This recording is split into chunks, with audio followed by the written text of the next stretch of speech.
There are three ways to grow your business. Welcome back to another episode of Build with a Plan with Coach David here. I put on this podcast to hopefully help the business owners out there that are looking to take their business to the next level. And hopefully you're gaining some insights and avoiding some of the pitfalls and some of the prices that I paid when I was growing my business. Today we're going to talk about three ways to grow your business. There's growth, just straight up growth. There's scale, and there's acquire a business. Which is the best for you? Well, let's define what I mean by those three. There's growth, right? So there's the cost of goods sold, or the COGS, right? That's the material, the time, and all that it costs to produce that product or service. So that rises at the same rate as the growth.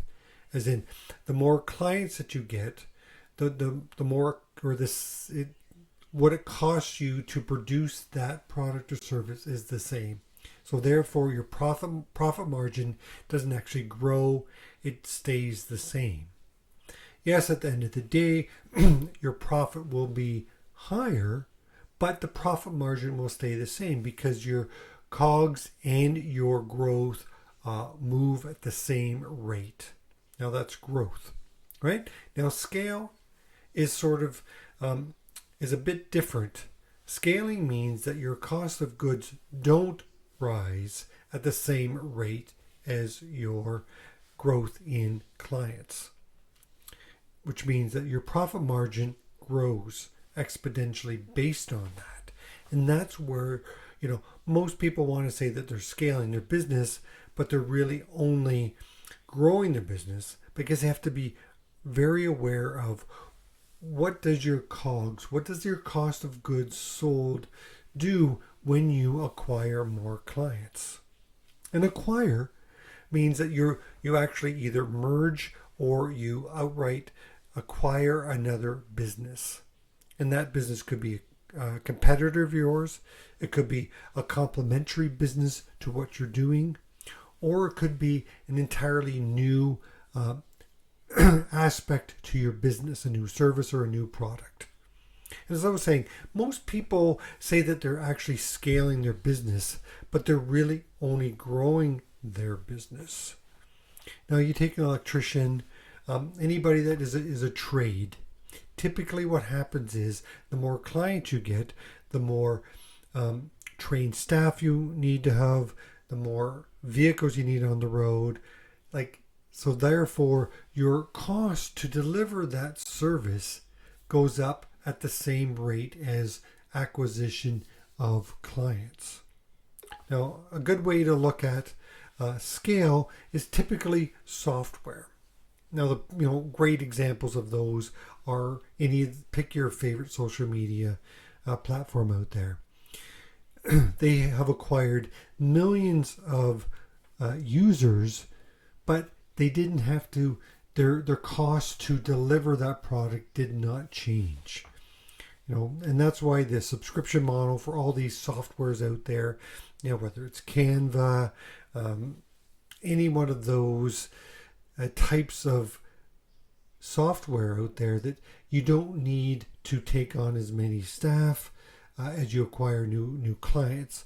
Now you may need to grow your team a little bit, but it doesn't grow at the same rate as your growth of acquisition of new clients. Now, other ways that you can scale that if you're not in the software business is introducing new processes, right? AI now is coming on board, and that can help with some of these processes. It could speed up or help you skip a few steps, therefore not requiring you to take as much time to move people to different processes. Or you could look at new and improved equipment. You could look at, if you're producing something, is there equipment that can do more than what you currently have? And obviously maximizing the entire process, from your sales process to your manufacturing process to your completion, your sales, or so your invoicing, all of that. That's what you need to look at if you want to scale the business, right? Now, think about this as well. When you want to grow your business or scale your business, you need to have a predictable sales funnel. That's the only way you can actually acquire more clients, is if you have a predictable sales funnel set up. That's part of the processes that we talked about. It needs to be effective, and you need to be able to produce on that. You need to generate the leads, you need to be able to convert the leads, and then you need to be able to fulfill on whatever it is that you're doing. Plus, then you need to be able to either get paid up front or make sure that you get paid at the end. Now, if you were to go the acquire route, then it's a little bit different, because you actually can both grow and scale, but you also have an immediate influx of new clients that you can add to your business. Now, that's where the cross-selling comes in, or the upselling, and that's why it's kind of favorable. And when I was talking about the growth and the scale when you acquire, now again, it depends on what type of business that you are acquiring. Is it competition? Competition, obviously, if you're buying competition, then there's going to be overlap, duplicity in your processes or even your roles in your organization. So you'll be able to, reorganize both businesses, and then you'll be able to actually scale a bit that way. But also, now you're that's the scale part of it, but also the growth part, right? You are going to take on more staff. You're going to take on potentially another location or other equipment that you need to look at, and therefore your cost of goods sold and your customer relation, or the amount of clients that you get, that gap isn't as big if you were just to simply scale. Now, all require an investment, but they're different for each. So when we look at the growth, okay, you're looking at, more or less, you're looking at that marketing, you're going to spend an ad spend, but then you also have to look at, do I need to hire more people? Now, again, if you're a tradesperson or someone that is in the home services business, or in the health services business, do you need to hire more staff? Do you need to buy more equipment? So that's what you're looking at. You've got your sales, then you've got to look for fulfillment, right? And also, are you building up that sales team? Are you needing to add to your sales team for that growth? Now, when you're scaling, again, you might be investing in technology. You might be investing in some new equipment. So that you have to look at it, but you also, again, you need to have that predictable sales funnel set up so that you can make sure that you are bringing in new clients so that you can, grow that way. And again, remember, your profit margin is much better growth when you are scaling. And then when you acquire, obviously you need to be looking at actually purchasing that business. Now, there's a few ways to do that. There's the vendor financing. There is just outright, if there's the cash flow in your business, then you could look at borrowing, or if there's enough profit in the bank, depending on the business, you could, obviously depends on the size of the business, do you just buy it outright? Clearly the big players out in the market, they look at acquiring, because they've already maxed out on their sales.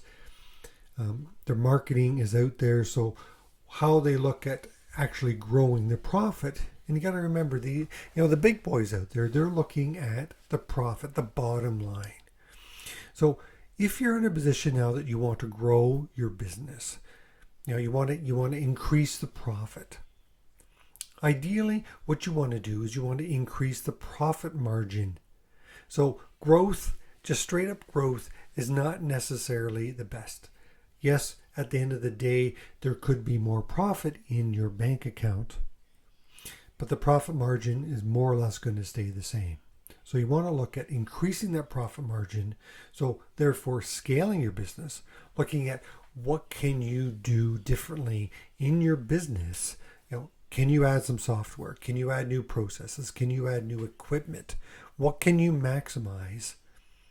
Because remember, at the bottom, at the end of the day, you are looking at wanting to increase your profit margin. So that way, when you actually acquire more clients, not only are you going to have more profit, but your profit margin is going to be bigger.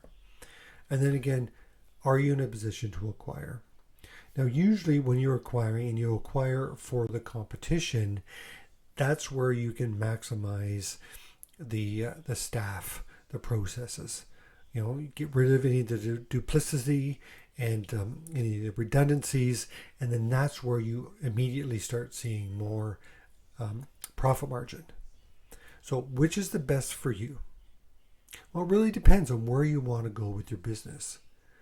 If you're looking at wanting to make sure that you have long-term success, again, you want to make sure that you're looking at your profit margin. And don't get me wrong, you can grow your business. You can keep the profit margin more or less the same as long as it's a healthy profit margin to begin with. Then that's what you're going to look at. But you should always be looking at and being mindful of what can I do to even get a 0.5% or a full percent more on your profit margin. That's how you can be successful. That gives you the opportunity to do more with your business. So think about it. You can either grow your business, scale your business, or acquire a business. Which is best for you? Again, depends on where you want to go with your business. All right, so that concludes this part of the podcast. Just wanted to shout out there if you have any questions that you want me to talk about on the podcast, on a future podcast, please reach out, send a message through the however you've got this podcast. You can reach me on LinkedIn. It's David Pataki. You can go to yourfsmatrix.com, reach me that way. Love to chat and answer any of your questions, and perhaps we could connect and we could do an interview. Anyways, this is Coach David here with Your FS Matrix. This podcast is built with a plan because I want to make sure that you're building the right way. Until next time, Coach David out.